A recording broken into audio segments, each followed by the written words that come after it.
Jacques Vitu est un directeur d'hôtel inquiet. Un an après les attentats de Paris, les clients continuent à se faire rares. On est dans les moins 25 à moins 30% quand même par rapport à l'année précédente malgré tout, même si octobre est traditionnellement un mois très fort, ça n'a pas été le cas encore cette année. La frayeur post-attentat touche tous les secteurs du tourisme. Directement après les attaques de Bruxelles, Paris et Nice, le tourisme bruxellois chute systématiquement de 30%. Aujourd'hui pourtant, on observe une légère hausse dans certains secteurs. Au niveau des attractions touristiques, la clientèle belge elle a même plutôt augmenté, donc ça c'est plutôt positif. Par contre, la clientèle internationale est encore en baisse de l'ordre de 10%. Les touristes semblent donc revenir timidement à Bruxelles.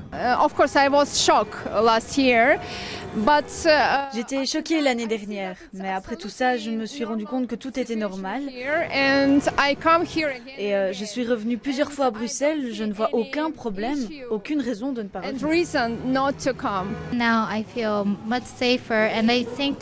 Maintenant, je me sens plus en sécurité.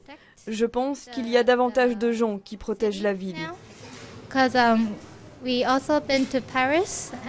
Nous sommes aussi allés à Paris et il y avait des forces de police autour des grands lieux touristiques. À l'Atomium, on a également souffert des attentats, moins 58% après ceux de Bruxelles. Mais aujourd'hui, les derniers chiffres sont plutôt encourageants. Pendant les vacances de Toussaint, on a vu qu'il y avait quand même plus de visiteurs.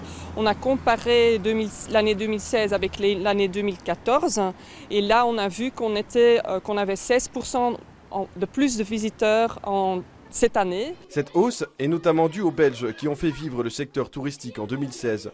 Comme si après les attentats, le besoin de redécouvrir son propre pays restait essentiel.